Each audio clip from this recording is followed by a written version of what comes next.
സ്നേഹത്തിന് വേണ്ടിയുള്ള നിരന്തരമായ സമരമല്ലാതെ മറ്റൊന്നുമല്ല, മറ്റൊന്നുമാവാൻ കഴിയില്ല, മറ്റൊന്നുമാവാൻ പാടില്ല ജീവിതത്തിന് എന്ന ഒരു കാഴ്ചപ്പാടാണ്. സ്നേഹത്തിന് വേണ്ടിയുള്ള സമരം എന്നുള്ളതിൽ നമ്മളുടെ ഇന്നത്തെ ജീവിതത്തിൻ്റെ സമസ്ത സങ്കീർണതകൾ അടങ്ങിയിട്ടുണ്ട്. കാരണം സ്നേഹിക്കണമെങ്കിൽ, മനുഷ്യരായിരിക്കണമെങ്കിൽ നമുക്ക് അടിസ്ഥാനപരമായി രണ്ട് കാര്യങ്ങൾ ഉൾക്കൊള്ളേണ്ടതുണ്ട്. ഒന്ന്, നാം ചരിത്രപരമായി വളർന്ന് ഇപ്പോൾ എത്തി നിൽക്കുന്ന അവസ്ഥ എന്താണ്. രണ്ട്, നാം എത്തിപ്പെടണമെന്ന് ആഗ്രഹിക്കുന്ന അവസ്ഥ എന്താണ്. എത്തിപ്പെടണമെന്ന് ആഗ്രഹിക്കുന്ന അവസ്ഥയെ അമൂർത്തമായി സ്ഥാപിച്ച് മനുഷ്യനിൽ കേവലമായി അഭിരമിക്കുന്നത് സമൂർത്ത ചരിത്ര യാഥാർത്ഥ്യങ്ങളെ മനസ്സിലാക്കാതിരിക്കലായിരിക്കും. അത് വളരെ കാൽപ്പനികമായിരിക്കും. മനുഷ്യനാകണം എന്നൊക്കെ കേൾക്കുമ്പോൾ വളരെ ആവേശത്തോടെ ആളുകൾ കൈയടിക്കുന്നത് ഞാൻ കണ്ടിട്ടുണ്ട്. എനിക്കും അവരുടെ കൂട്ടത്തിൽ കൂടണമെന്ന് വലിയ മോഹം തോന്നാറുണ്ട്.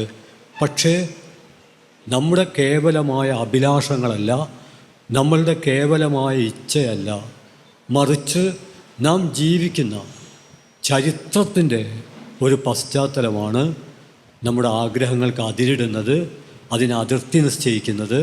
അതുകൊണ്ട് രണ്ട് കാര്യങ്ങൾ എല്ലാ തരത്തിലുള്ള വിശകലനങ്ങളിലും അനിവാര്യമാണ്. അത് മതനിരപേക്ഷതയായാലും മാനവികതയായാലും. അതുകൊണ്ട് ഞാൻ ആവർത്തിക്കുന്നു, ഒന്ന്, നമ്മളിപ്പോൾ എവിടെയാണ്. രണ്ട്, നമുക്ക് എവിടെയാണ് എത്തിപ്പെടേണ്ടത്. ആദ്യത്തേതിനെ യാഥാർത്ഥ്യമെന്നും രണ്ടാമത്തേതിനെ ആദർശമെന്നും വിളിക്കാവുന്നതാണ്. യാഥാർത്ഥ്യവും ആദർശവും പരസ്പരം വ്യാപിക്കാതെ വേർപെട്ടല്ല. അവർക്കിടയിൽ ആ വിധത്തിലുള്ള കൃത്രിമമായ മതിലുകളൊന്നുമില്ല. അതേസമയം അവയെ വ്യത്യസ്തമാക്കുന്ന ചില സ്വഭാവങ്ങളുണ്ട്. ഉദാഹരണമായിട്ട് മതനിരപേക്ഷതയെക്കുറിച്ച് പറയുമ്പോൾ നമ്മൾ മനുഷ്യർ എന്നുള്ളതിൽ അഭിരമിക്കാൻ ആരംഭിക്കുമ്പോൾ സാധാരണഗതിയിൽ നമ്മൾ കരുതുന്നത് വിവിധ മതത്തിൽപ്പെട്ട, വിവിധ ജാതിയിൽപ്പെട്ട, വിവിധ ഭാഷകൾ സംസാരിക്കുന്ന മനുഷ്യരുടെ സവിശേഷത, അവരുടെ ഐഡൻറ്റിറ്റി, അവരുടെ സ്വത്വം എന്നുള്ളത് അപ്രധാനമാണ് എന്ന് നമ്മൾ കരുതും. അതൊട്ടും അപ്രധാനമല്ല. മനുഷ്യരൊക്കെ ജീവിക്കുന്നത്, ഞാൻ മനുഷ്യനായിരിക്കുമ്പോൾ ഞാനൊരു മലയാളിയായിട്ടാണ്, മലയാള ഭാഷ സംസാരിച്ചുകൊണ്ടാണ്. എൻ്റെ ലിംഗപരമായ സ്വത്വത്തെക്കുറിച്ച് പറയുമ്പോൾ ഞാൻ ഇന്ന് നിലവിലുള്ള മാനദണ്ഡം അനുസരിച്ചുള്ള ആൺ സങ്കല്പങ്ങളിൽ ഉൾപ്പെട്ടുകൊണ്ടാണ്. ഇന്ന് നിലവിലുള്ള എന്ന് പറയാൻ കാരണം നാളെ ഒരുപക്ഷെ ഈ ആൺ സങ്കല്പങ്ങളിൽ തന്നെ നിരവധി വൈവിധ്യങ്ങൾ, വ്യത്യസ്തതകൾ ഉണ്ടായിത്തീരാനുള്ള എല്ലാ പശ്ചാത്തലവും ഉണ്ട്. ഇന്ന് നാം ഇങ്ങനെയായിരിക്കുന്നത് ഒരുപാട് പ്രത്യേകതകൾ, സവിശേഷതകൾ ദമനം ചെയ്യപ്പെട്ടിട്ടുള്ളത് കൊണ്ടാണ്, അടിച്ചമർത്തപ്പെട്ടിട്ടുള്ളത് കൊണ്ടാണ്. അടിച്ചമർത്തപ്പെട്ട ഈ സവിശേഷതകൾ, പ്രത്യേകതകൾ സ്വതന്ത്രമാകുമ്പോൾ, വിമോചിതമാകുമ്പോൾ നമ്മുടെ ഇപ്പോഴുള്ള കർത്തൃത്വം മറ്റൊരു കർത്തൃത്വത്തിന് വിനയപൂർവ്വം വഴിമാറിക്കൊടുക്കുക എന്നുള്ളത് ചരിത്രത്തെ സംബന്ധിച്ചിടത്തോളം ഒരു അനിവാര്യതയായിത്തീരും. അതിന് ആരുടെയും അനുവാദം കാത്തിരിക്കേണ്ട ആവശ്യമില്ല, ആരുടെയും ആഹ്വാനം ചെവിക്കൊള്ളേണ്ട ഉത്തരവാദിത്വവുമില്ല. ഈ അർത്ഥത്തിൽ മനുഷ്യജീവിതത്തിൽ നിരന്തരമായി വന്നുകൊണ്ടിരിക്കുന്ന മാറ്റങ്ങളെ മനസ്സിലാക്കാതെ നിങ്ങളോ ഞാനോ മുമ്പേ പഠിച്ച ചില പാഠങ്ങൾ ആവർത്തിച്ചതുകൊണ്ട് ആ പാഠങ്ങൾ ആവർത്തിക്കുമ്പോൾ നമ്മളുടെ ഒരു ഭൂതകാല കാൽപ്പനികതയും ഗൃഹാതുരത്വവുമെല്ലാം സംതൃപ്തമാകുമെന്നല്ലാതെ നിലനിൽക്കുന്ന സാമൂഹ്യ യാഥാർത്ഥ്യങ്ങളെ നമുക്ക് അഭിമുഖീകരിക്കാനോ അതിനെ എതിരിടാനോ പറ്റില്ല. അതുകൊണ്ട് ആമുഖമായി ഞാൻ സൂചിപ്പിക്കുന്നത്, നാം മതനിരപേക്ഷതയിലേക്കുള്ള വിസ്തൃതമായ വഴികൾ, ആ തലക്കെട്ട് തന്നെ വളരെ കൃത്യമാണ്, വ്യക്തമാണ്. മതനിരപേക്ഷതയിലേക്ക് ഒരു വഴിയല്ല, ഒരുപാട് വഴികളുണ്ട് എന്ന് നാം ഉൾക്കൊള്ളണം. ഒരുപാട് വഴികൾ നമുക്കിന്ന് തിട്ടപ്പെടുത്താൻ, നിർണയിക്കാൻ കഴിയുന്ന വഴികൾ മാത്രമാവില്ല നാളെ ഉണ്ടായിത്തീരാൻ പോകുന്നത്. അതേക്കുറിച്ച് പ്രവചനം നടത്താൻ പോലും നമുക്കിപ്പോൾ കൃത്യമായും പറ്റില്ല. നമ്മളാകെ കൂടി ചെയ്യുന്നത്, അല്ലെങ്കിൽ ചെയ്യാൻ കഴിയുന്നത്, നിലവിലുള്ള ചരിത്ര പശ്ചാത്തലത്തിൽ നിന്നുകൊണ്ട്, പ്രത്യേകിച്ചും ഇന്ത്യയിൽ നിന്ന് സംസാരിക്കുമ്പോൾ ഇന്ത്യൻ സാമൂഹ്യ സാംസ്കാരിക രാഷ്ട്രീയ പശ്ചാത്തലത്തിൽ നിന്നുകൊണ്ട് നമ്മുടെ ജീവിതത്തെ ഞാൻ തുടക്കത്തിൽ പറഞ്ഞ സ്നേഹത്തിന് വേണ്ടിയുള്ള ഒരു സമരമാക്കി തീർക്കാൻ എന്തൊക്കെ ചെയ്യാൻ പറ്റും? അങ്ങനെ ആലോചിക്കുമ്പോൾ അതിൻ്റെ കൂടുതൽ വിശദാംശങ്ങൾക്ക് കടക്കാതെ ഇന്നത്തെ ഇന്ത്യൻ അവസ്ഥയെ ഒറ്റ വാചകത്തിൽ സംഗ്രഹിച്ചാൽ, ഈ സംഗ്രഹിക്കുന്ന പ്രയോഗം എൻ്റേതല്ല, നമുക്കെല്ലാവർക്കും സുപരിചിതമായ മീരാനന്ദയുടേതാണ്. സാമൂഹ്യശാസ്ത്ര വിഷയങ്ങളിൽ വളരെ ജനായത്തപരമായി ഇടപെടുന്ന ഒരു ഗവേഷക എന്ന അർത്ഥത്തിൽ അവർ ഇന്ത്യൻ സ്റ്റേറ്റിനെ കുറിച്ച് പറയുന്നത് സ്റ്റേറ്റ് ടെമ്പിൾ കോർപ്പറേറ്റ് കോംപ്ലക്സ് എന്നൊരു പരികല്പനയാണ്. 2024 ഇന്ത്യയിൽ നിൽക്കുമ്പോൾ എത്ര കൃത്യമാണത്! State temple corporate complex. ഇന്ത്യയിൽ ഈ പറഞ്ഞ 4 ഉരുകിച്ചേർന്ന് ഒന്നായി തീർന്ന് കഴിഞ്ഞിട്ടുണ്ട്. അതല്ലാതെ നമുക്ക് ആലോചിക്കാൻ പറ്റില്ല. 2014 മുമ്പുള്ള ഇന്ത്യൻ അവസ്ഥ ഇങ്ങനെ ആയിരുന്നില്ല. 2014 മുമ്പുള്ള ഇന്ത്യൻ അവസ്ഥയിലേക്ക് ഏതെങ്കിലും ഒരു തെരഞ്ഞെടുപ്പിൽ ജനായത്ത പ്രസ്ഥാനങ്ങൾ വിജയിക്കുന്നത് കൊണ്ട് മാത്രം തിരിച്ചു പോകാനും പറ്റില്ല. അവിടെയാണ് ഇന്ത്യയിലെ നവഫാസിസ്റ്റ് രാഷ്ട്രീയ പ്രസ്ഥാനത്തിൻ്റെ ശക്തിയെക്കുറിച്ച് നമ്മൾ മനസ്സിലാക്കേണ്ടത്. ഞാൻ ആ പ്രസ്ഥാനത്തെ പ്രത്യേകം പേരെടുത്ത് പറയുന്നത് മതനിരപേക്ഷതയിലേക്കുള്ള വിസ്തൃതമായ സകല വഴികളും തടയുന്നതിൽ ഇന്ത്യൻ പശ്ചാത്തലത്തിൽ നേതൃത്വപരമായ പങ്കുവഹിക്കുന്നത് ഇന്ത്യൻ നവഫാസിസം തന്നെയാണ്. എന്തുകൊണ്ടെന്നാൽ അവർ പലരും കരുതുന്നത് പോലെ തെരഞ്ഞെടുപ്പിൽ ജയിച്ചതുകൊണ്ട് മാത്രമല്ല, മറിച്ച് സ്റ്റേറ്റ് ടെമ്പിൾ കോർപ്പറേറ്റ് കോംപ്ലക്സ് എന്ന് പറയുന്ന കോർപ്പറേറ്റോക്രസിയും ഇന്ത്യൻ ജാതി മേൽക്കോയ്മയും, കോർപ്പറേറ്റോക്രസിയും ജാത്യാധിപത്യവും കൂടിച്ചേർന്നുള്ള ഒരു ഭരണ സംവിധാനമാണ് ഇപ്പോൾ ഇന്ത്യയിൽ നിലനിൽക്കുന്നത്. ജാത്യാധിപത്യം എന്നുള്ളതാണ് ഇന്ത്യക്ക് ഏറ്റവും പരിചിതമായ രാഷ്ട്രീയ സംവിധാനം. കാരണം ഇന്ത്യയിൽ ഒരു കാലത്തും, പ്രത്യേകിച്ചും ജാതി മേൽക്കോയ്മയുടെ ആവിർഭാവത്തിന് ശേഷം ഇന്ത്യയിൽ ഒരു കാലത്തും സത്യത്തിൽ ജനായത്തം നിലനിന്നിട്ടില്ല. അതുകൊണ്ടാണ് അംബേദ്കർ പറഞ്ഞത്, നാം സ്വാതന്ത്ര്യം നേടിക്കഴിഞ്ഞപ്പോഴും ജനായത്തം എന്നുള്ളത് ഇന്ത്യക്കാരെ സംബന്ധിച്ചിടത്തോളം ഒരു പുതിയ സംവിധാനമാണ്. അത് നമ്മൾ ശരിക്കും മനസ്സിലാക്കണം. ഇന്ത്യൻ മണ്ണിൻ്റെ മുകൾപ്പാളിയിൽ മാത്രമാണ് പരിമിതമായ അർത്ഥത്തിൽ സ്വാതന്ത്ര്യത്തിന് ശേഷവും ജനായത്തം നിലവിൽ വന്നിട്ടുള്ളത്. അതിൻ്റെ ഭൂരിഭാഗവും ജാത്യാധിപത്യത്തിലാണ് എന്ന് അംബേദ്കർ കൃത്യമായിട്ട് സൂചിപ്പിക്കുന്നുണ്ട്. നമ്മൾ 2024 സംസാരിക്കുമ്പോഴും നമ്മൾ നവഫാസിസ്റ്റുകൾ സ്ഥാപിക്കാൻ പോകുന്നത് ഹിന്ദു രാഷ്ട്രമാണ് എന്നാണ് പൊതുവെ പറയാറ്. അത് അവരുടെ ഒരു പരസ്യമാണ്. സത്യത്തിൽ ജാത്യാധിപത്യം സ്ഥാപിച്ചെടുക്കാൻ വേണ്ടി, ജാതി മേൽക്കോയ്മ സ്ഥാപിച്ചെടുക്കാൻ വേണ്ടി അവരണിയുന്നൊരു മുഖംമൂടി മാത്രമാണ് സത്യത്തിൽ ഹിന്ദുമതം എന്നുള്ളത്. നേരത്തെ ഇവിടെ നടന്ന സംവാദങ്ങളൊക്കെ പരിശോധിച്ചാൽ നമുക്കെല്ലാവർക്കും അറിയാവുന്നതുപോലെ ലോകത്തിലെ മറ്റെല്ലാ മതങ്ങളിലെന്ന പോലെ ഹിന്ദുമതത്തിലും നിരവധി പ്രവണതകൾ നമുക്ക് കാണാൻ പറ്റും. അതിൽ ജാത്യാധിപത്യത്തോട് പൊരുത്തപ്പെടാത്ത, അതിനെതിരെ പൊരുതിയ നിരവധി പ്രസ്ഥാനങ്ങളുണ്ട്. കേരളത്തെക്കുറിച്ച് പറയുമ്പോൾ ശ്രീനാരായണ ഗുരുവിൻ്റെ പേര് അവിസ്മരണീയമാണ്. ശ്രീനാരായണ ഗുരുവിൻ്റെ പേര് അവിസ്മരണീയമായിരിക്കുന്നത് കേരളത്തിലെ മറ്റെല്ലാ നവോത്ഥാന പ്രസ്ഥാനങ്ങൾക്കും, പ്രത്യേകിച്ച് കീഴാള നവോത്ഥാന പ്രസ്ഥാനങ്ങൾക്ക് ഊർജം പകർന്നത്, സൈദ്ധാന്തികമായും പ്രായോഗികമായും ഊർജം പകർന്നത് ശ്രീനാരായണ പ്രസ്ഥാനമാണ്.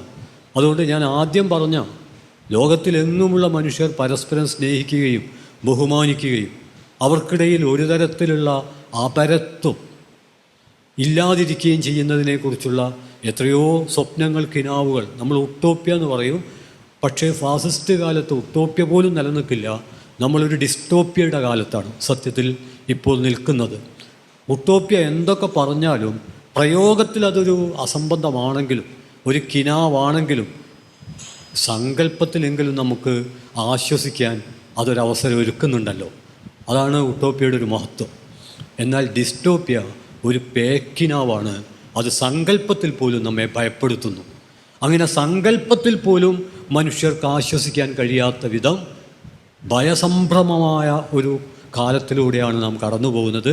പക്ഷേ ഏറ്റവും അമ്പരപ്പിക്കുന്ന കാര്യം, ഇന്ത്യയിലെ മനുഷ്യരിൽ ഭൂരിപക്ഷത്തിന് ഇപ്പോഴും തങ്ങൾ ഏതൊരവസ്ഥയിലാണ് ജീവിക്കുന്നത് എന്ന് ശരിയായി മനസ്സിലായിട്ടില്ല.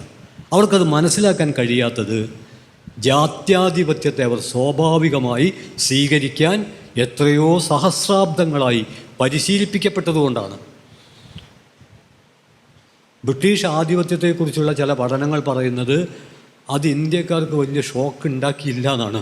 കാരണം എത്രയോ കാലമായി ജാതി മേൽക്കോയ്മയുടെ ആജ്ഞകൾക്ക് കീഴ്പ്പെട്ട് ആമേൻ എന്ന് പറഞ്ഞ് അനുസരണയോടെ ജീവിക്കുന്ന ഒരു ജനത ആ മേൽക്കോയ്മയുടെ സ്ഥാനത്തോ അല്ലെങ്കിൽ ആ മേൽക്കോയ്മയുടെ ഒപ്പമോ മറ്റൊരു മേൽക്കോയ്മ കൂടി വരുമ്പോൾ അവർക്കത് വളരെ എളുപ്പത്തിൽ അംഗീകരിക്കാൻ പറ്റും. വിതിൻ കോട്ട് ആസ്വദിക്കാൻ പോലും പറ്റും. ഇത് വ്യക്തമാകാനുള്ള ഒരു സമകാലീന ഉദാഹരണം ഞാൻ 2020 പശ്ചാത്തലത്തിൽ നിന്ന് മാത്രം ചൂണ്ടിക്കാണിക്കാം. 2020 ജോർജ് ഫ്ലോയ്ഡ് അന്ത്യം, രക്തസാക്ഷിത്വം, മരണം, വധം സംഭവിച്ചത്. ജോർജ് ഫ്ലോയ്ഡ് ഏറെക്കുറെ രാഷ്ട്രീയ പ്രബുദ്ധരായ എല്ലാവർക്കും പരിചിതമായ പേരാണ്. എന്നാൽ ഇതേ സമയത്താണ്, ഇതിന് കുറച്ച് തൊട്ടു മുമ്പാണ്, മാർച്ചിലാണ് ഫൈസാൻ വധം നടന്നത്. അത് ഇന്ത്യയിൽ ഉത്തര ഡൽഹിയിൽ 2020 ഡൽഹിയിലെ വംശഹത്യാകാലത്ത് 50-ലേറെ മനുഷ്യർ കൊല്ലപ്പെട്ടവരുടെ കൂട്ടത്തിൽ കർദാപുരി എന്ന ഡൽഹിക്ക് അടുത്തുള്ളൊരു പ്രദേശത്തെ 23 വയസ്സുള്ള ഒരു ഇന്ത്യക്കാരനാണ്. മതപരമായി പറഞ്ഞാൽ ഒരു മുസ്ലിം മതവിശ്വാസിയാണ് ഫൈസാൻ. ജോർജ് ഫ്ലോയ്ഡ് വധത്തേക്കാൾ ഭീകരമായിരുന്നു സത്യത്തിൽ ഫൈസാൻ വധം. പക്ഷേ ഫൈസാൻ എത്ര പേർക്ക് അറിയും? ജോർജ് ഫ്ലോയ്ഡ് ഇത്ര വ്യാപകമായി അറിയപ്പെടാൻ ഇടയാക്കിയത് എന്തുകൊണ്ടാണ്? മാത്രമല്ല, ജോർജ് ഫ്ലോയ്ഡിൻ്റെ വധത്തിൻ്റെ പശ്ചാത്തലത്തിൽ കൂടിയാണ് ഡൊണാൾഡ് ട്രംപിൻ്റെ അധികാരം തകർന്നു പോയത്. അത് തകരാനുള്ള പല കാരണങ്ങളിൽ ഒന്ന്, ബ്ലാക്ക് ലൈവ്സ് മാറ്റേഴ്സ്, കറുത്തവൻ്റെ ജീവിതത്തിനും വിലയുണ്ട് എന്നുള്ളത് വലിയൊരു പ്രക്ഷോഭമായി ആഞ്ഞടിച്ചു. മാത്രമല്ല, ജോർജ് ഫ്ലോയ്ഡിൻ്റെ പേരിൽ ശില്പങ്ങളുണ്ടായി, ചിത്രങ്ങളുണ്ടായി, കലണ്ടറുണ്ടായി, കവിതയുണ്ടായി, പാട്ടുണ്ടായി, നാടകമുണ്ടായി, ഡോക്യു ഫിലിംസ് ഉണ്ടായി. അങ്ങനെ ജോർജ് ഫ്ലോയ്ഡ് എന്നത് നിറഞ്ഞു നിന്നു. ഫൈസാൻ്റെ പേരിൽ കവിതയില്ല, പ്രതിമയില്ല, നോവലില്ല, നാടകമില്ല, FIR ഇല്ല, അദ്ദേഹത്തെ ചവിട്ടിക്കൊന്ന പോലീസുകാരൻ്റെ പേരിൽ കേസില്ല, ഒന്നുമില്ല. ജോർജ് ഫ്ലോയ്ഡിനെ കൊന്ന പോലീസ് ഉദ്യോഗസ്ഥന്മാർക്ക് 23 കൊല്ലത്തെ ജീവപര്യന്തം തടവ് ഒരു കൊല്ലത്തിനിടയിൽ ലഭിക്കുകയുണ്ടായി. എന്നാൽ ഫൈസാൻ കേസിൽ ആ വിധമൊന്നും സംഭവിച്ചില്ല. ഞാൻ ഈ ഉദാഹരണം ചൂണ്ടിക്കാണിക്കുന്നത്, പലരും ചോദിക്കും എന്തുകൊണ്ട് ജോർജ് ഫ്ലോയ്ഡ് അമേരിക്കയിൽ ഒരു കൊടുങ്കാറ്റ് സൃഷ്ടിച്ചപ്പോൾ അതിന് സമാനമായ നൂറുകണക്കിന് ജോർജ് ഫ്ലോയ്ഡ് സിമിലർ ഇൻസിഡൻറ്റ്, സമാന സന്ദർഭങ്ങൾ ഇന്ത്യയിൽ 2014 ശേഷം ഉണ്ടായിട്ടുണ്ട്. പക്ഷേ ഇവിടെ ആ വിധമുള്ളൊരു കൊടുങ്കാറ്റും ഉണ്ടാവുന്നില്ല. അതിൻ്റെ കാരണം എന്തൊക്കെ പറഞ്ഞാലും അവിടെ വർണ്ണവിവേചനത്തിൻ്റേതായ ഒരു ലോകമുണ്ട്. വെളുത്തവർ കറുത്തവർ എന്ന രീതിയിലുള്ള വിഭജനത്തിൻ്റെ, വിദ്വേഷത്തിൽ അധിഷ്ഠിതം പോലുമായ പ്രചാരണത്തിൻ്റെ പശ്ചാത്തലം ഇന്നും അമേരിക്കയിലുണ്ട്. ഭരണകൂടം വെള്ളക്കാരോടൊപ്പം തന്നെയാണ്. എന്നിട്ടും കറുത്തവർ, ബ്ലാക്ക് ലീവ്സ് മാറ്റേഴ്സ് എന്നുള്ളതിൽ വെള്ളക്കാരുൾപ്പെടെ വൻതോതിൽ പങ്കെടുത്തുകൊണ്ട് വമ്പിച്ച പ്രക്ഷോഭങ്ങൾ വന്നു. അമേരിക്കൻ രാഷ്ട്രീയത്തിൽ അത് മാറ്റം ഉണ്ടാക്കി. എന്നാൽ ഇന്ത്യൻ രാഷ്ട്രീയത്തിലും മാറ്റം ഉണ്ടാക്കിയിട്ടുണ്ട്. അത് ഇന്ത്യൻ ഫാസിസ്റ്റുകൾക്ക് കൂടുതൽ ഊർജം നൽകുകയാണ് ചെയ്യുന്നത് എന്ന് മാത്രമേ ഉള്ളൂ. ഇതെന്തുകൊണ്ടാണ് എന്ന് പരിശോധിക്കുമ്പോൾ ആ പരിശോധനയ്ക്ക് ആധാരമായി, അടിസ്ഥാനമായി നാം പരിഗണിക്കേണ്ടത് ഇന്ത്യയിൽ തുടരുന്ന ജാത്യാധിപത്യമാണ്. സർക്കാരുകൾ മാറി വരുമ്പോഴും പൊരുളിൽ അന്തസത്തയിൽ ഇവിടെ നിലനിൽക്കുന്നത് ജാത്യാധിപത്യമാണ്. എന്നാൽ 2014 ശേഷമുണ്ടായ ഒരു മാറ്റം എന്ന് പറയുന്നത് വളരെ പ്രകടമായി പ്രത്യക്ഷമായി തന്നെ ഈ ജാത്യാധിപത്യ സ്ഥാപനങ്ങൾ, ആ സ്ഥാപനങ്ങളെ പ്രതിനിധീകരിക്കാനാണ് ടെമ്പിൾ എന്നുപയോഗിച്ചിരിക്കുന്നത്. അത് വെറും ആരാധനാലയം, ക്ഷേത്രമെന്ന പരിമിതമായ അർത്ഥത്തിലല്ല, മറിച്ച് പാർലമെൻറ്റ് പോലും ടെമ്പിളായി തീരാവുന്ന. 2014 നരേന്ദ്രമോദി അധികാരത്തിൽ വന്നപ്പോൾ ഒരുപക്ഷെ അദ്ദേഹം ഒരു ഏകാംഗ നാടകമാണ് അഭിനയിച്ചത് എന്ന് പലരും കരുതി. പക്ഷേ ഏകാംഗമായിരുന്നില്ല അത്. അദ്ദേഹം ഇന്ത്യൻ പാർലമെൻറ്റിൻ്റെ മുമ്പിൽ കമഴ്ന്ന് വീണ് സാഷ്ടാംഗം പ്രണമിച്ച് നിവർന്ന് നിന്ന് കൈകൂപ്പി കണ്ണീരൊലിപ്പിച്ച് അതിന് വലിയ വാഴ്ത്തായിരുന്നു, അതിന് വലിയ പുകഴ്ത്തലായിരുന്നു. പാർലമെൻറ്റ് ശ്രീകോവിലായിത്തീരുന്നു. ഇതിനു മുമ്പുള്ള പ്രധാനമന്ത്രിമാർ പോലും ഇതിനെ ഈ വിധം പരിഗണിച്ചിട്ടില്ല. നമുക്കാവട്ടെ, നമുക്ക് ഏറ്റവും ആദരവുള്ള പ്രിയമുള്ള എന്തും നമുക്ക് ശ്രീകോവിലാണ്. വിദ്യാലയം എന്ന ശ്രീകോവിൽ, സ്ഥാനത്തും അസ്ഥാനത്തും നമ്മുടെ ഭാഷ എത്രമാത്രം അരാഷ്ട്രീയമായി തീർന്നു എന്ന് നമുക്ക് ആലോചിക്കാവുന്നതാണ്. കാരണം പാർലമെൻറ്റ് ശ്രീകോവിലല്ല, ശ്രീകോവിലാണ്. അവിടെ നിവേദ്യം സമർപ്പിക്കാം, പൂജിക്കാം, അവിടെ നമ്മൾ ഭക്തരാണ്. എന്നാൽ പാർലമെൻറ്റിൽ ഭക്തിയല്ല, അവിടെ സംവാദമാണ്. നിയമങ്ങൾ ഇഴകീറി പരിശോധിക്കുകയാണ്, മറ്റത് സമ്പൂർണ്ണമായി സമർപ്പിക്കുകയാണ്. ഭക്തി സമ്പൂർണ്ണമായ സമർപ്പണമാണ്. എന്നാൽ പാർലമെൻറ്റ് സമ്പൂർണ്ണമായ സംവാദ കേന്ദ്രമാണ്. രണ്ടും വ്യത്യസ്തമാണ്. പക്ഷേ എന്തിൻ്റെയും മുമ്പിൽ ശ്രീകോവിലെന്ന് ചേർത്ത് കഴിഞ്ഞാൽ അതെന്തോ ഒരു പുണ്യമായ സംഭവമാണ് എന്ന് നമുക്ക് ഒരു ധാരണയുണ്ട്. അത് ഇപ്പോഴും ആളുകൾ ഉപയോഗിച്ചുകൊണ്ടിരിക്കുന്നുണ്ട്. ഞാൻ ഭാഷയിൽ ജെയിംസ് പെട്രാസ് ഈ കാര്യം മൂലധന മേൽക്കോയ്മയെക്കുറിച്ച് എഴുതിയ അദ്ദേഹത്തിൻ്റെ ഒരു പുസ്തകത്തിൽ പറയുന്നുണ്ട്.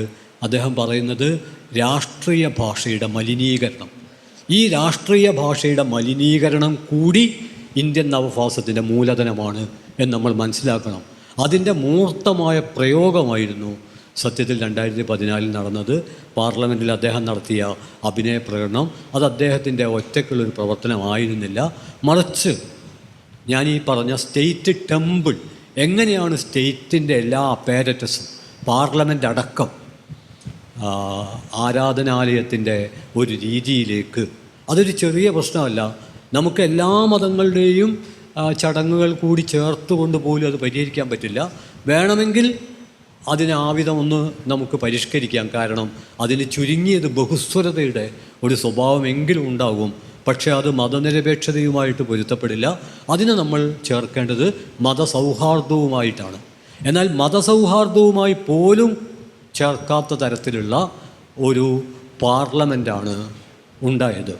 നേരത്തെ മോഡറേറ്റർ ഹേമന്ത് പറഞ്ഞു, ഏകീകൃത സിവിൽ കോഡ് എന്ന വാക്കിന് പകരം മതേതര സിവിൽ കോഡ് എന്ന് ഉപയോഗിച്ചതിൻ്റെ യുക്തി എന്താണ്? അതിനൊരു യുക്തിയുണ്ട്.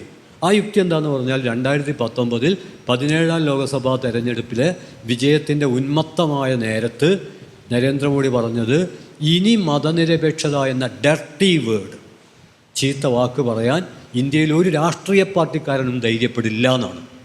അങ്ങനെ ഇന്ത്യയിൽ ഇനി മുതൽ ഒരു രാഷ്ട്രീയ പാർട്ടിക്കാരനും മതനിരപേക്ഷത എന്ന വാക്ക് പറയാൻ ധൈര്യപ്പെടില്ല എന്ന് തീർത്തു പറഞ്ഞൊരു പ്രധാനമന്ത്രി 2024 400-ലേറെ സീറ്റുകൾ സ്വപ്നം കണ്ട് കുത്തനെ താഴോട്ട് പതിച്ചപ്പോൾ അദ്ദേഹം തൻ്റെ അഭിപ്രായ പ്രകടനത്തിൽ കൂട്ടുകക്ഷി ഭരണമാണ്, ആ കൂട്ടുകക്ഷി ഭരണത്തിന് ഇന്ത്യൻ നവഭാസത്തിൻ്റെ ഏകകക്ഷി ഭരണത്തിൻ്റെ മുദ്രാവാക്യങ്ങൾ അസ്വീകാര്യമാവും, അതുകൊണ്ട് അവരെ കൂടി ചേർത്ത് പിടിക്കാനും എല്ലാ മതങ്ങളിലുമുള്ള ജീർണതയ്ക്കെതിരെ ജനായത്ത കാഴ്ചപ്പാട് പുലർത്തുന്ന വിവിധ പാർട്ടികളിലും ഒരു പാർട്ടിയിലും പെടാത്ത മനുഷ്യരിൽ ന്യായമായും നിലനിൽക്കുന്ന അഭിപ്രായങ്ങളെ കൂടി തൻ്റെ കാഴ്ചപ്പാടിലേക്ക് ഉൾപ്പെടുത്താനും വേണ്ടി നടത്തിയിട്ടുള്ള വളരെ ആസൂത്രിതം തന്നെയായ ഒരു പദപ്രയോഗമാണ്.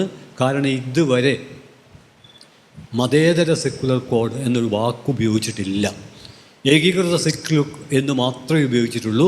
പെട്ടെന്നിത് മാറ്റാൻ, ഇതിനെ ഈ പറഞ്ഞ വാക്കിൽ നിന്നുകൊണ്ടല്ല നമ്മൾ കണ്ടെടുക്കേണ്ടത്, മറിച്ച് 2024 അതായത് 18ാം ലോകസഭാ തെരഞ്ഞെടുപ്പുണ്ടാക്കിയ ഷോക്കിൽ പോലും ഇന്ത്യയിലെ നവഫാസിസ്റ്റ് ഭരണകൂടം നടത്തിയിട്ടുള്ള വ്യത്യസ്തമായ ഇടപെടൽ രീതികൾ 2 ഉദാഹരണം മാത്രം ഞാൻ പറയാം. ഞാൻ 2024 മാത്രമേ പറയുന്നുള്ളൂ, അതിന് മുമ്പും പിമ്പുമുള്ള ഉദാഹരണങ്ങളിലേക്ക് കടക്കുന്നില്ല. ഇങ്ങനെ പറയാനുള്ള പ്രധാനപ്പെട്ട കാരണം മതനിരപേക്ഷതയിലേക്ക് 1, 2, 3 വഴികളല്ല, നിരവധി വഴികളുണ്ട്. ഓരോ വ്യക്തിക്കും തൻ്റേതായ വഴി വെട്ടിത്തുറക്കാൻ കഴിയുന്ന തരത്തിൽ വിസ്തൃതമാണത്.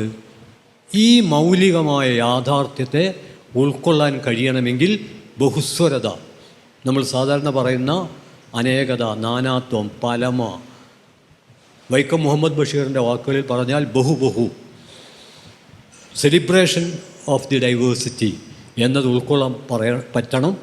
അങ്ങനെ ഉൾക്കൊള്ളാൻ തത്വത്തിൽ പോലും കഴിയാത്തവരായി ഇന്ത്യൻ ജനത മാറിക്കൊണ്ടിരിക്കുന്നു എന്നുള്ളതാണ് നമ്മളെ തലചുറ്റിക്കേണ്ടത്. ഒരു ഉദാഹരണം ഞാൻ പറയാം.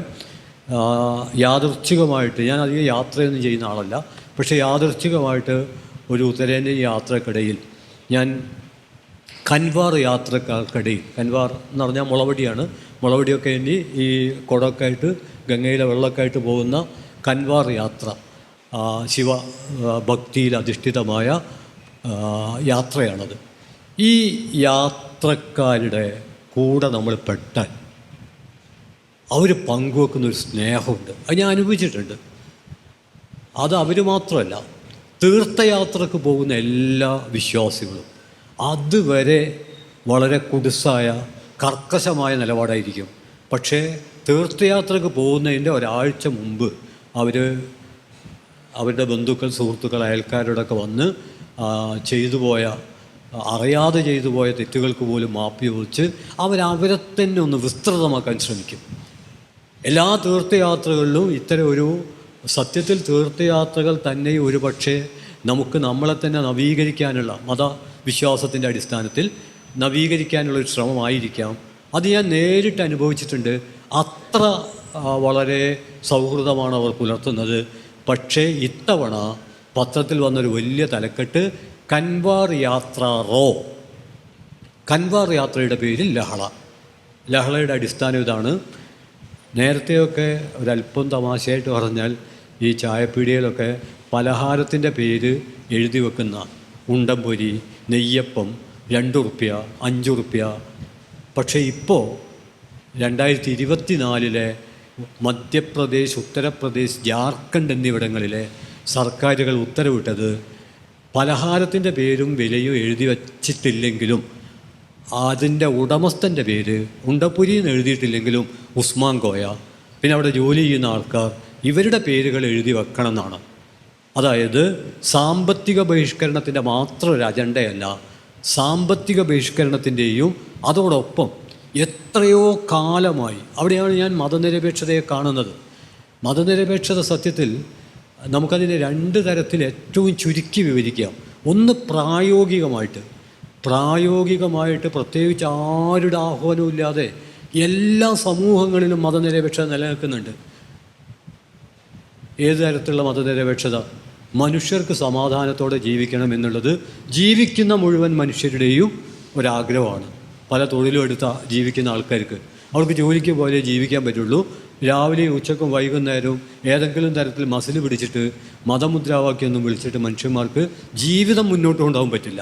അതിന് തൊഴിലിന് പോകണമെങ്കിലോ തൊഴിലൊരു കൂട്ടായ്മയാണ്. അതിലെല്ലാ വിഭാഗത്തിൽപ്പെട്ടവരും സഹകരിക്കണം. അവർക്കിടയിലുള്ള പരസ്പരം വിശ്വാസം നിലനിൽക്കണം. എന്നാൽ ഹോട്ടലിന് ഭക്ഷണം കഴിക്കാൻ പറ്റില്ല, എക്സ് ഹോട്ടലിന് ഭക്ഷണം കഴിക്കാൻ പറ്റില്ല, വഴിയിലൂടെ നടക്കാൻ പറ്റില്ല, സെഡ് തൊപ്പി തലയിൽ വെക്കാൻ പറ്റില്ല എന്നൊക്കെയുള്ള തുട്ടൂരങ്ങൾ വന്നിറങ്ങിക്കഴിഞ്ഞാൽ മനുഷ്യർക്കിടയിലുള്ള പരസ്പര വിശ്വാസം നഷ്ടപ്പെടും. അതോടുകൂടി പ്രായോഗികമായ അർത്ഥത്തിൽ ജീവിതം അസാധ്യവും. ഇനി മതനിരപേക്ഷതയ്ക്ക് അതിൻ്റെ സൈദ്ധാന്തികമായ ഉയർന്ന തലത്തിലുള്ള വിശദീകരണങ്ങളുണ്ട്. ആ വിശദീകരണം നോക്കിയാലും നമുക്കറിയാം, സാധാരണ മനുഷ്യരെ സംബന്ധിച്ചിടത്തോളം ഈ സിദ്ധാന്തമൊന്നും അറിയില്ലെങ്കിലും 2002 ഗുജറാത്ത് വംശഹത്യയുടെ ഭീതിജനകമായ പശ്ചാത്തലത്തിൽ കുതുബ്ദീൻ അൻസാരിയോട്, ഓർക്കുന്നുണ്ടാവുമല്ലോ കുതുബ്ദീൻ അൻസാരിയെ, അടിക്കുറിപ്പുകളോ ആമുഖങ്ങളോ ഒന്നും ആവശ്യമില്ല, അദ്ദേഹത്തോട് ചോദിക്കുന്നുണ്ട്, എന്താണ് മതനിരപേക്ഷത. അതിന് അദ്ദേഹം നൽകിയൊരു മറുപടി ഉണ്ട്. അതാണ് ലിവിങ് സെക്കുലറിസം, ജീവിക്കുന്ന മതനിരപേക്ഷതയുടെ നിർവചനം. അദ്ദേഹത്തിന് ഇതിൻ്റെ സൈദ്ധാന്തിക തലത്തിൽ ഇത് യൂറോപ്പിൽ നിന്ന് ഇറക്കുമതി ചെയ്താണോ, ഇന്ത്യയെ തന്നെ പൊട്ടിമുളച്ചതാണോ, അതൊന്നും അദ്ദേഹത്തിന് അറിയില്ല. ഇതേക്കുറിച്ച് വ്യത്യസ്ത കാഴ്ചപ്പാടുകൾ എന്തൊക്കെയാണ്, മാർക്സിസ്റ്റ് സെക്കുലറിസം എന്താണ്, ലിബറൽ സെക്കുലറിസം എന്താണ്, ഒന്നും അറിയില്ല. അയാൾ ഇത്രമാത്രം പറഞ്ഞത്, തലയിൽ തൊപ്പി വച്ചാൽ ആക്ഷേപിക്കാത്ത, മുസ്ലിങ്ങളെ പട്ടി എന്ന് വിളിച്ച് ആക്ഷേപിക്കാത്ത, ആരോടും മതത്തിൻ്റെ പേരിൽ വിവേചനം കാണിക്കാത്ത എല്ലാ മനുഷ്യരും പാർട്ടിക്കാരും എൻ്റെ കാഴ്ചപ്പാടിൽ മതനിരപേക്ഷത ഉള്ളവരാണ്. ഇതാണ് ലിവിങ് സെക്കുലറിസം. ഇന്ത്യക്കാരെ സംബന്ധിച്ചിടത്തോളം നമുക്കറിയാം, ലോകത്തിൻ്റെ ഒരു കൊച്ചു പതിപ്പാണ് ഇന്ത്യ. നമ്മൾ ഈ ക്ലാസിക്കൽ ഫാസിസവുമായിട്ട് ഇന്ത്യയെ താരതമ്യപ്പെടുത്തുമ്പോൾ തന്നെ ഒട്ടേറെ പരിമിതികളുണ്ട്. ക്ലാസിക്കൽ ഫാസിസം എന്നൊക്കെ വളരെ വ്യത്യസ്തമായ, അതിനേക്കാൾ ഭീകരമായ ഒരു നവഫാസിസ്റ്റ് വൈറസാണ് ഇന്ത്യയിൽ നമ്മുടെ സാമാന്യ ബോധത്തെ പോലും കീഴ്പ്പെടുത്തിക്കൊണ്ടിരിക്കുന്നത്. നമ്മൾ കോവിഡ് വൈറസിനെയും നിപ്പ വൈറസിനെയൊക്കെ പിടിച്ചു കെട്ടി എന്നുള്ളത് ശരിയാണ്. പക്ഷേ നവഫാസിസ്റ്റ് വൈറസിൻ്റെ മുമ്പിൽ നമ്മൾ പതറി നിൽക്കുകയാണ്. ഞാനതിൻ്റെ കൂടുതൽ വിശദാംശങ്ങളിലേക്ക് പോകുന്നില്ല. നമ്മൾ ഉയർന്ന തട്ടിൽ തന്നെ മതനിരപേക്ഷതയെക്കുറിച്ച് സംസാരിക്കുമ്പോൾ ഏറ്റവും ചുരുങ്ങിയത് 4 കാര്യങ്ങളെങ്കിലും നമ്മൾ വിശകലന വിധേയമാക്കേണ്ടതുണ്ട്. 1, മതപരമായ സ്വാതന്ത്ര്യം. 2, ആചാരപരമായ നിഷ്പക്ഷത. 3, പരിഷ്കരണപരമായ നീതി. 4, സംവാദാത്മകമായ ആശയ പശ്ചാത്തലം. ഇത് 4 മിനിമമാണ്. ഇനി ഇതിൻ്റെ എണ്ണം കൂട്ടാം, എണ്ണം കുറയ്ക്കുകയും ചെയ്യാം. പക്ഷേ ഈ ഓരോ എണ്ണത്തിലും മതപരമായ സ്വാതന്ത്ര്യം എന്നാൽ എന്താണ്? നമ്മൾ കേരളത്തെക്കുറിച്ച് പ്രബുദ്ധം എന്നാണ് പറയുന്നത്. ഞാൻ എന്നെ പ്രബുദ്ധനായിട്ടാണ്, നിങ്ങളെ പ്രബുദ്ധരായിട്ടാണ് ഞാൻ കാണുന്നത്. പക്ഷേ നമ്മൾ എത്രമാത്രം പ്രബുദ്ധരാണ്? മതപരമായ സ്വാതന്ത്ര്യം എന്ന ഒരൊറ്റ കാര്യപരിപാടി എടുത്താൽ എനിക്ക് ഉറപ്പിച്ച് പറയാൻ പറ്റും, നമ്മൾ പ്രബുദ്ധരല്ല. വ്യത്യസ്ത മതത്തിൽപ്പെട്ടവരും ഒരു മതത്തിൽപ്പെടാത്തവരും ഒന്നിച്ച് ജീവിക്കുന്ന ഒരു വീടിനെക്കുറിച്ച് 2024 ആഹ്ലാദത്തോടെ, അഭിമാനത്തോടെ ആലോചിക്കുന്ന എത്ര മലയാളികളുണ്ടാവും? എന്തിന്? വ്യത്യസ്ത മതത്തിൽപ്പെട്ടവരും ഒരു മതത്തിലും പെടാത്തവരും ഒന്നിച്ച് ജീവിക്കൊന്നും വേണ്ട. വ്യത്യസ്ത മതത്തിൽപ്പെട്ടവർ തമ്മിൽ പരസ്പരം അത്രമേൽ ഇഷ്ടമാകയാൽ ഒന്നിച്ച് ജീവിക്കാൻ തീരുമാനിച്ചാൽ അവരവരുടെ പാട്ടിന് ജീവിച്ച് പൊയ്ക്കോട്ടെ എന്ന് വിചാരിക്കുന്ന എത്ര പേരുണ്ട്? നമ്മുടെ സെമിനാറുകളുടെയൊക്കെ മൗലികമായൊരു കുഴപ്പം എന്താണെന്ന് പറഞ്ഞാൽ, അതുകൊണ്ട് തന്നെ അതേക്കുറിച്ചൊരു ആക്ഷേപ പ്രയോഗമുണ്ട്. അതിവിടെ ബാധകമല്ല. കാരണം സാധാരണ സെമിനാറുകളിലൊക്കെ നമ്മൾ വലിയൊരു മാലയൊക്കെ തൂക്കി വലിയൊരു പേടൊക്കെ വെച്ച് അക്കാഡമികളിലൊക്കെ നടക്കുന്ന സെമിനാർ, അതിനൊക്കെ മാർക്കൊക്കെ ഉണ്ട്. അതിലൊക്കെ ധാരാളം പങ്കെടുത്ത് നമ്മൾ സെമി നാറികളായി മാറിക്കഴിഞ്ഞു എന്ന് ഒരാക്ഷേപമുണ്ട്. അതിൻ്റെ ആക്ഷേപത്തിൻ്റെ അടിസ്ഥാന കാരണം ഇതാണ്. നമ്മളിങ്ങനെ പുസ്തകങ്ങളെക്കുറിച്ചും ഒക്കെ അതൊക്കെ പറയേണ്ടതാണ്. പക്ഷേ അതിൻ്റെയൊക്കെ വെളിച്ചം നമ്മുടെ ജീവിതത്തിൽ എത്രത്തോളം ഉണ്ടായിട്ടുണ്ട്? ധാരാളം വസ്തുതകൾ, ധാരാളം വിവരങ്ങൾ, സ്ഥിതിവിവരക്കണക്കുകൾ, ഇതിനൊന്നും ഒരു കുറവുമില്ല, ക്ഷാമവുമില്ല. അതൊക്കെ വളരെ ധൂർത്തമാണ്. പക്ഷേ വിവരങ്ങളിൽ നിന്ന് എത്രമാത്രം വെളിച്ചം ഉണ്ടായിട്ടുണ്ട്, നമ്മുടെ ജീവിതം എത്രമാത്രം മാറിയിട്ടുണ്ട്. നമ്മളിതൊക്കെ പറയുകയും മാറ്റത്തെ സഹായിക്കുന്ന ആശയങ്ങളെക്കുറിച്ച് രാവിലെ ഉച്ചക്കും വൈകുന്നേരവും ഭക്ഷണത്തിന് മുമ്പും പിമ്പും തുടർച്ചയായി പറയുകയും, മുഴുവനായിട്ട് വേണ്ട, അല്പമായിട്ടെങ്കിലും മാറുക. ഇനി നമ്മൾ മാറണ്ട, വേറെ ആരെങ്കിലും മാറുമ്പോൾ അവരെങ്കിലും മാറിക്കോട്ടെ എന്ന് വിചാരിക്കാനുള്ള ഒരു മാനസികാവസ്ഥ പോലും നമുക്കുണ്ടാവുന്നില്ലെങ്കിൽ നമ്മുടെ വാഴ്ത്തപ്പെടുന്ന ഈ പ്രബുദ്ധത സംശയിക്കപ്പെടേണ്ടതാണ്.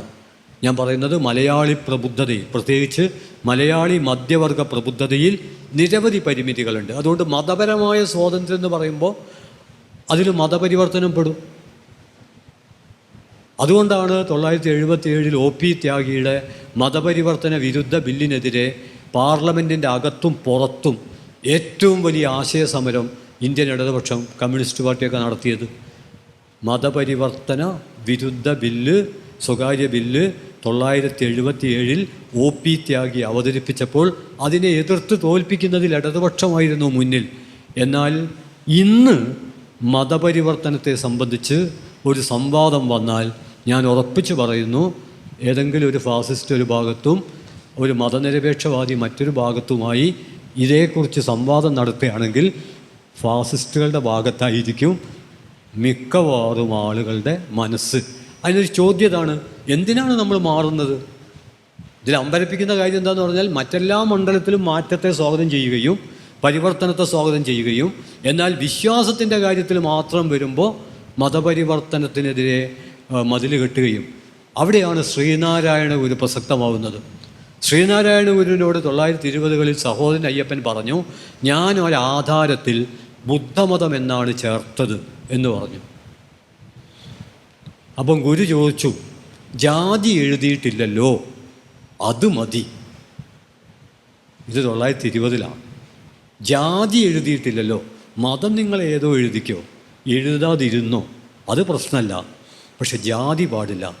അതുകൊണ്ടാണ് മതമേതായാലും മനുഷ്യൻ നന്നായാൽ എന്ന് പറഞ്ഞത്. ജാതി ഏതായാലും മനുഷ്യൻ നന്നായാൽ മതി എന്ന് ഗുരു ഒരിടത്തും പറഞ്ഞിട്ടില്ല. അതുകൊണ്ട് ശ്രീനാരായണ ഗുരു നടത്തിയ, ഞാൻ പറയുന്നത് ഹിന്ദു മതത്തിൻ്റെ അകത്തു നിന്നാണ് ശ്രീനാരായണ ഗുരു തൻ്റെ സമരം ആരംഭിക്കുന്നത്. 1888 പ്രതിഷ്ഠ ഹിന്ദു മതത്തിൻ്റെ അകത്തു നിന്ന് ആരംഭിച്ചതാണ്. എന്നാൽ പിന്നീട് 1914 ആലുവയിൽ അദ്വൈതാശ്രമം, അത് കഴിഞ്ഞ് 1924 സർവമത സമ്മേളനം, അവിടെ എത്തുമ്പോൾ ഹിന്ദുമതത്തിൻ്റെ അകത്ത് നിന്ന് തുടങ്ങിയ പരിഷ്കരണം സകല മതങ്ങളുടെയും അകത്തേക്ക് പരക്കുകയും അത് സർവമതങ്ങളിലും നടത്തേണ്ട ജനായത്ത അന്വേഷണമായിട്ട് മാറുകയും ചെയ്തു എന്ന് നമ്മൾ കാണാൻ പറ്റും. അങ്ങനെ ആലോചിക്കുമ്പോൾ ഞാൻ പറയുന്നത്, മതപരമായ സ്വാതന്ത്ര്യം എന്ന ഒറ്റ കാര്യത്തിൽ പോലും മതനിരപേക്ഷത ആവശ്യപ്പെടുന്ന ഔന്നത്യത്തിലേക്ക് നമുക്ക് മാറാൻ കഴിഞ്ഞിട്ടില്ല എന്ന് ഉറപ്പിച്ച് പറയാൻ ഞാൻ ആഗ്രഹിക്കുന്നു. അത്തരത്തിലുള്ള മതപരമായ സ്വാതന്ത്ര്യത്തെ മതനിരപേക്ഷതയുടെ പശ്ചാത്തലത്തിൽ അവതരിപ്പിക്കുന്ന ഒരു ചെറിയ പാഠപുസ്തകത്തോട് പോലും നമുക്ക് പൊരുത്തപ്പെടാൻ പറ്റുന്നില്ല. ഇതാണ് മതത്തിൻ്റെ കാര്യം. ഇനി ആചാരപരമായ നിഷ്പക്ഷത. ഭാഷാ ഇൻസ്റ്റിറ്റ്യൂട്ടിനെ ഞാൻ അഭിവാദ്യം ചെയ്യാണ്. തിരുവനന്തപുരത്ത് ഞാൻ പങ്കെടുത്ത പണ്ടത്തെ ഒരു പരിപാടിയിൽ നിലവിളക്കൊക്കെ, വളരെ പൊക്കമുള്ള നിലവിളക്കൊക്കെ വെച്ചുകൊണ്ടായിരുന്നു. അത് നമ്മൾ ഈ പറയുന്ന ആചാരപരമായ നിഷ്പക്ഷതയുമായിട്ട് പൊരുത്തപ്പെടില്ല. എനിക്കറിയാം, ഇത് കേൾക്കുന്ന പ്രബുദ്ധരായ ആളുകളിൽ ഭൂരിപക്ഷവും നമ്മുടെ വിളക്കിനെതിരെ പോലും എന്തോ പ്രക്ഷോഭവുമായിട്ട് ഇതാ ഒരു താലിബാൻ പുറപ്പെട്ടിരിക്കുന്നു എന്ന മട്ടിൽ പിറുപിറുക്കുന്ന എത്രയോ സുഹൃത്തുക്കൾ, അവരുടെ പിറുപിറുക്കലുകൾ വലിയ ശബ്ദമായി പുറത്തു വരാൻ വേണ്ടി ഞാൻ നടത്തുന്ന, അല്ലെങ്കിൽ സാംസ്കാരിക പ്രവർത്തകർ നടത്തുന്ന ഒരു ഹോമിയോപ്പതിക്ക് ട്രീറ്റ്മെൻ്റ് ആയിട്ട് ഇതിനെ കണ്ടാൽ മതി. അങ്ങനെയുണ്ടല്ലോ, ഉള്ളിലുള്ളതിനെ പുറത്തു കൊണ്ടുവരാൻ വേണ്ടി.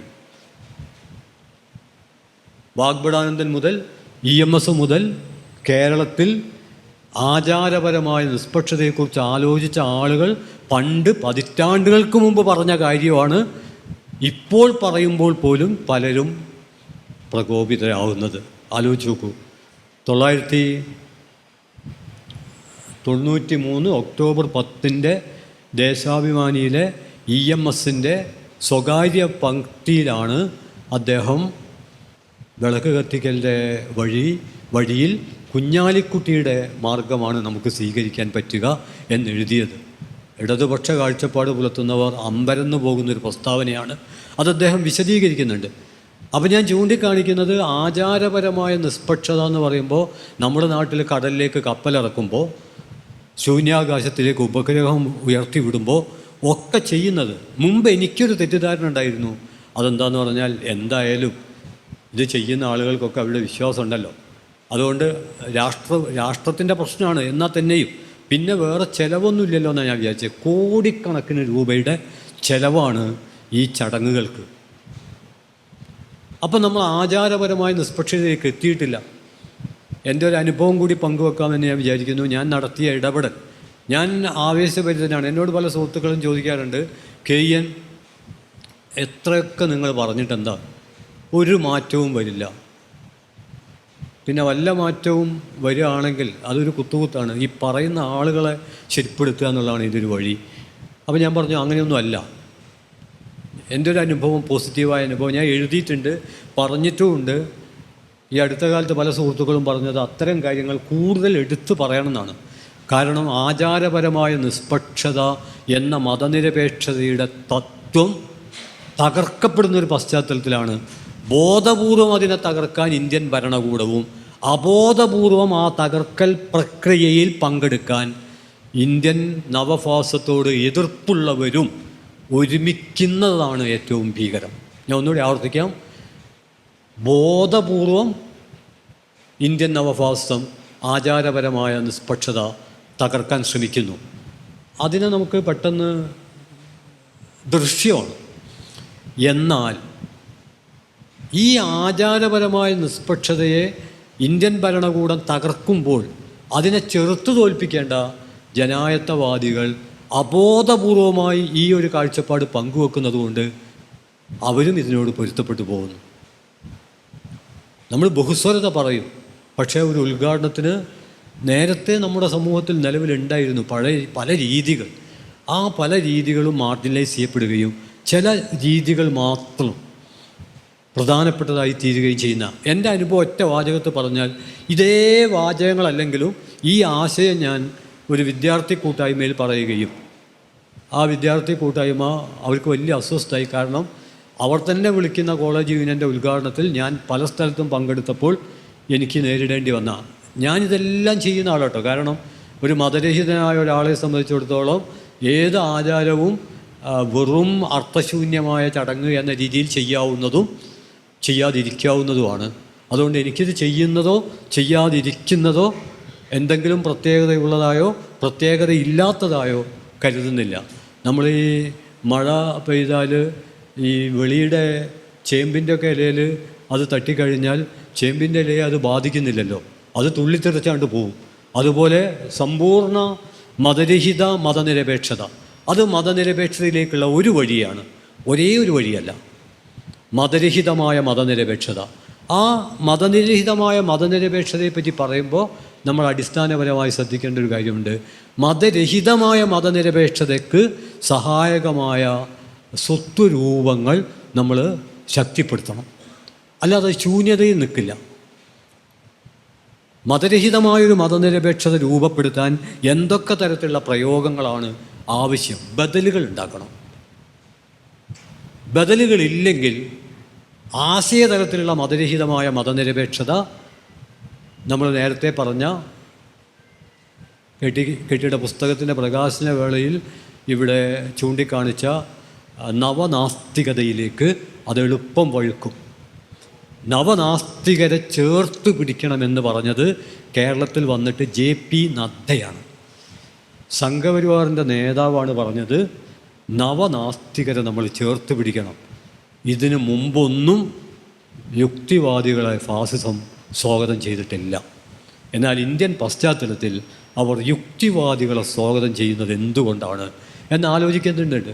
അത് യുക്തിവാദികൾക്ക് യുക്തിയില്ലാത്തത് കൊണ്ടോ ഫാസിസ്റ്റുകൾക്ക് യുക്തിയില്ലാത്തത് കൊണ്ടോ അല്ല, മറിച്ച് നിലവിലെ രാഷ്ട്രീയ പശ്ചാത്തലമാണ്, ഒരു ചരിത്ര പശ്ചാത്തലമാണ് അതിൻ്റെ അടിസ്ഥാനം. മറ്റൊന്നുകൂടി നമ്മൾ ഓർക്കേണ്ടതുണ്ട്. നവോത്ഥാന പ്രസ്ഥാനത്തിൻ്റെ ഭാഗമായി രൂപപ്പെട്ടു വന്ന യുക്തിവാദ പ്രസ്ഥാനം തളരുകയും തൽസ്ഥാനത്ത് ആധുനിക മൂലധനത്തിൻ്റെ പിന്തുണയോടുകൂടി നവനാസ്തിക പ്രസ്ഥാനം ശക്തിപ്പെടുകയും ചെയ്തിട്ടുണ്ട്. അവരുടെ വാദമുഖങ്ങൾ, അതിൻ്റെ വിശദാംശങ്ങളിലേക്ക് ഞാൻ കടക്കുന്നില്ല. ഞാൻ പറഞ്ഞു വരുന്നത്, ആചാരപരമായ നിഷ്പക്ഷതയെക്കുറിച്ച് ഞാനിങ്ങനെ പ്രസംഗിച്ചപ്പോൾ അവിടുത്തെ വിദ്യാർത്ഥികൾ ചോദിച്ചത്, അന്ന് രാത്രി തന്നെ ഫോൺ ചെയ്തു, ഞങ്ങൾ എങ്ങനെയാണ് ഇതിനെ ബ്രേക്ക് ചെയ്യേണ്ടത്. അപ്പോൾ എനിക്ക് സജഷൻസൊക്കെ ഉണ്ട്, പക്ഷേ ഞാൻ ഒന്നും പറഞ്ഞില്ല. ഞാൻ പറഞ്ഞു, അത് നിങ്ങൾ ആലോചിക്കണം. ഞാൻ ഈ പറഞ്ഞത് കേട്ടിട്ട് അത് പ്രസക്തമാണ് എന്ന് നിങ്ങൾക്ക് ശരിയായി തോന്നിയതുകൊണ്ടാണല്ലോ ഈ ചോദ്യം നിങ്ങൾ ചോദിച്ചത്. അത്രയും നിങ്ങൾക്ക് കഴിയുമെങ്കിൽ അവിടുന്ന് മുന്നോട്ട് പോകാൻ നിങ്ങൾക്ക് കഴിയും. അങ്ങനെ ഇവിടെ കോഴിക്കോട്ട് തന്നെ ലോ കോളേജിൽ KN പണിക്കർ മാഷായിരുന്നു ഉദ്ഘാടനം. ഞാനതിലൊരു മുഖ്യ പ്രഭാഷകനായിരുന്നു. കുട്ടികൾ കൊണ്ടുവന്നത് ഒരു പ്രാവിനെ അവർ കൊണ്ടുവന്നത്. സത്യം പറഞ്ഞാൽ ഞാനും അതിനു മുമ്പ് ഈ പ്രാവിനെ അടിസ്ഥാനമാക്കിയുള്ള ഒരു ഉദ്ഘാടന ചടങ്ങിൽ പങ്കെടുത്തിട്ടില്ല, എനിക്കും അത്ര പരിചയമില്ല. അപ്പോൾ പ്രാവിനെ കൈ കിട്ടിയപ്പം പണിക്കർ മാഷാകെ അമ്പരന്നു, എന്ത് ചെയ്യാൻ പറ്റും? അപ്പം എനിക്ക് ചെറിയൊരു പരിചയമുണ്ട്. ഞാൻ പറഞ്ഞു വെറുതെ ഒന്ന് നമ്മൾ പുഷ് ചെയ്ത് കൊടുത്താൽ മതി, ബാക്കി പിന്നെ പ്രാവായിക്കോളും. അങ്ങനെ പ്രാവ് പറന്ന് ഈ ലോ കോളേജിൽ അന്നിങ്ങനെ ബീമുണ്ട്, ഉത്തരമുണ്ട്. പ്രാവ് അവിടെ ചെന്നിരുന്ന് ഈ പരിപാടി നന്ദി പ്രകടനമൊക്കെ കഴിഞ്ഞതിന് ശേഷമാണ്. വിളക്കാണെങ്കിൽ ചിലപ്പോൾ ഇടയ്ക്കൊരു തിരി കിട്ടുപോകും, പിന്നെ അത് കത്തിക്കണം, ഇയാളുടെ കൈ കൊള്ളും, ഇങ്ങനെയൊക്കെയുള്ള പ്രശ്നം ഉണ്ടായിരുന്നു. പക്ഷേ ഇവിടെ ഒരു പ്രശ്നവും ഉണ്ടായില്ല.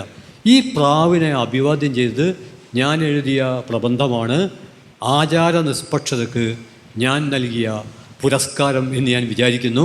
കാരണം ഈ പ്രാവ് വല്ല കാരണവശാലും ഈ പ്രഭാഷണം നടക്കുന്നതിൻ്റെ ഇടയിൽ ചിറകടിച്ച് പറന്ന് കാഷ്ടിച്ചിരുന്നെങ്കിൽ എന്തിനു വേണ്ടാത്ത പരീക്ഷണം എന്ന് ചിലരെങ്കിലും ചോദിക്കുമായിരുന്നു. അതിന് പ്രാവ് അവസരം കൊടുത്തില്ല. പക്ഷേ മനുഷ്യന്മാരിൽ ചിലർ ഇതിനേക്കാൾ വളരെ അവികസിതമായ കാര്യങ്ങൾക്ക് അവസരം കൊടുക്കാൻ ആലോചിക്കുകയും അവസരം കിട്ടിയാൽ ചാടി വീണത് ചെയ്യുകയും. ഇതാണ് ആചാര നിഷ്പക്ഷതയെക്കുറിച്ചുള്ള കാര്യം. ഇനി പരിഷ്കരണപരമായ നീതി. തീർച്ചയായിട്ടും നമുക്കിന്നറിയാം, ശ്രീനാരായണ ഗുരു പറയുന്നുണ്ട്, എല്ലാ മതങ്ങളിലും വളരെ മഹത്തായ കാര്യങ്ങളുണ്ട്, എല്ലാ മതങ്ങളിലും അസംബന്ധങ്ങളുമുണ്ട്. മതത്തെ സംബന്ധിച്ച് ആലോചിക്കുമ്പോൾ ഈ അസംബന്ധങ്ങൾ ആധുനിക സമൂഹത്തിൽ നമുക്ക് നിലനിർത്താൻ കഴിയില്ല. അവിടെയാണ് പരിഷ്കരണപരമായ രീതി. ഇനി നാലാമത് സംവാദാത്മകമായുള്ള ആശയങ്ങളുടെ ലോകത്തുള്ള സംവാദം എന്ന് നമ്മൾ പറയുമ്പോൾ വ്യത്യസ്ത തരം ആശയം, ഉദാഹരണമായിട്ട് ഗാന്ധിയൻ ആശയങ്ങളും മാർക്സിയൻ ആശയങ്ങളും തീർച്ചയായിട്ടും സൈദ്ധാന്തികമായിട്ട് വ്യത്യസ്തമാണ്. പക്ഷേ എങ്കിൽ പോലും സവിശേഷമായ ചരിത്ര പശ്ചാത്തലത്തിൽ രണ്ടും തമ്മിലുള്ള സംവാദങ്ങൾ, സ്നേഹസംവാദങ്ങൾ, രണ്ടും തമ്മിലുള്ള ഐക്യം, ഇതൊക്കെ നമ്മുടെ കാലത്ത് വളരെ വളരെ പ്രസക്തമാണ് എന്ന് നമുക്ക് കാണാൻ പറ്റും. EMS ഉൾപ്പെടെ നിരവധി പേർ ഇന്നത്തെ നവഫാസിസ്റ്റ് പശ്ചാത്തലത്തിൽ ഇത്തരത്തിലുള്ള പ്രതിരോധ പ്രസ്ഥാനങ്ങൾ രൂപപ്പെട്ടു വരേണ്ടതിനെക്കുറിച്ച് പറയുന്നുണ്ട്.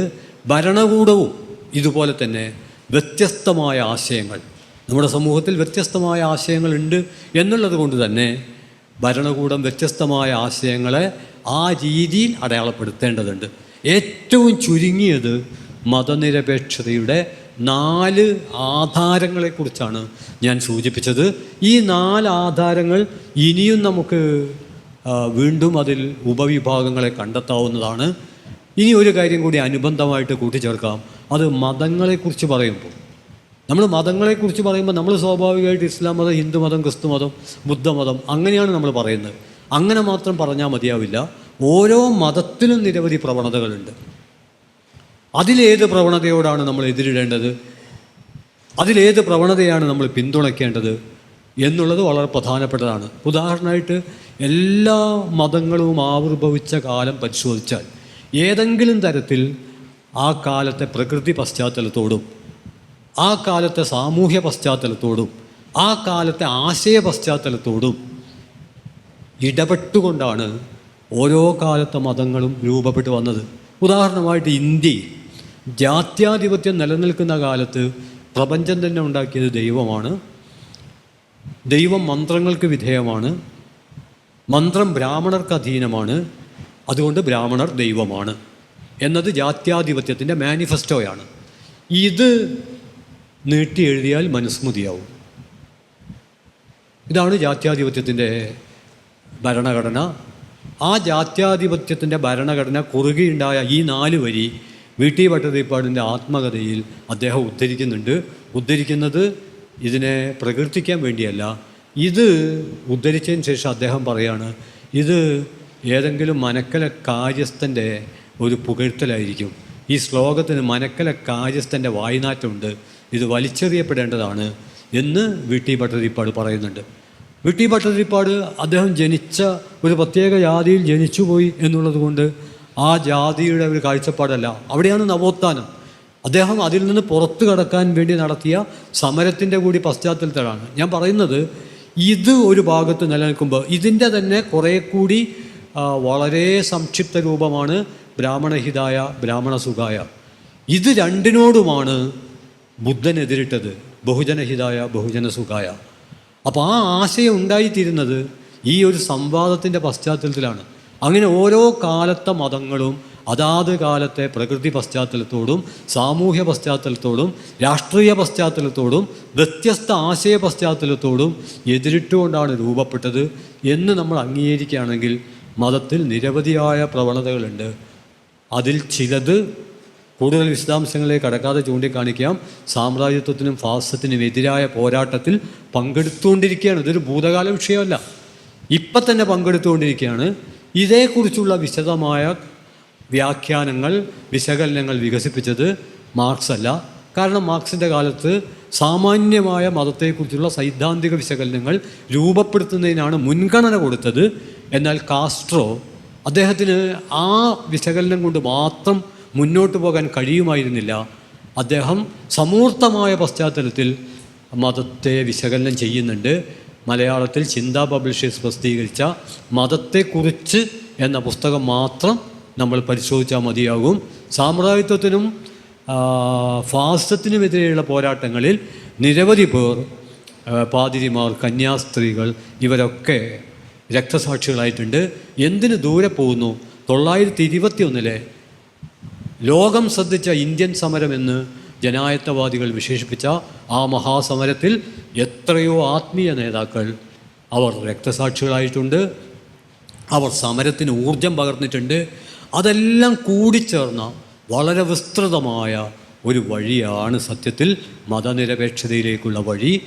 അതിന് ഒറ്റ വഴി മാത്രം, ഒരുപക്ഷെ നമ്മൾ പറഞ്ഞ് പെരുവഴിയായി തീർന്ന ഒരൊറ്റ വഴി മാത്രമല്ല, ഓരോ വ്യക്തിക്കും ഞാൻ തുടക്കത്തിൽ പറഞ്ഞ മനുഷ്യജീവിതത്തെക്കുറിച്ചുള്ള പരസ്പരം സ്നേഹിക്കാനും അറിയാനുമുള്ളതാണ് മനുഷ്യജീവിതമെന്ന ശ്രീനാരായണ ഗുരു അദ്ദേഹത്തിൻ്റെ ആത്മോപദേശ ശതകത്തിൽ പറയുന്നുണ്ട്.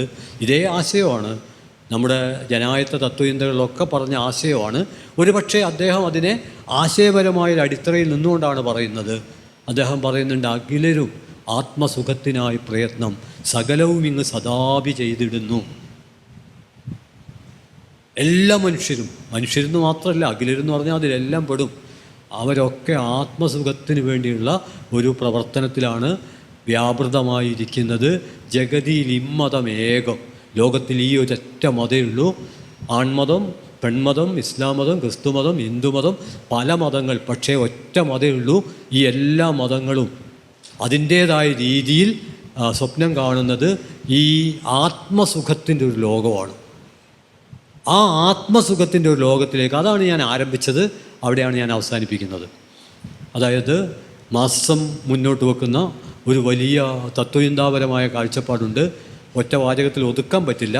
പക്ഷേ സ്നേഹത്തിന് വേണ്ടിയുള്ള സമരമാണെങ്കിൽ ആ സമര സാക്ഷാത്കാരത്തിലൂടെ മനുഷ്യർക്ക് പരസ്പരം അറിയാനും വൈവിധ്യങ്ങൾ ഉൾക്കൊള്ളാനും കഴിയുന്ന തരത്തിൽ സ്വയം വിസ്തൃതമാകാൻ എപ്പോൾ കഴിയുന്നുവോ അപ്പോൾ മതനിരപേക്ഷത നമ്മുടെ കാലത്തെ ഏറ്റവും മഹത്തായ ഒരു അനുഭവമായി, അനുഭൂതിയായി മാറും. അങ്ങനെ മാറ്റി തീർക്കുന്ന പ്രക്രിയയിൽ പങ്കെടുക്കാൻ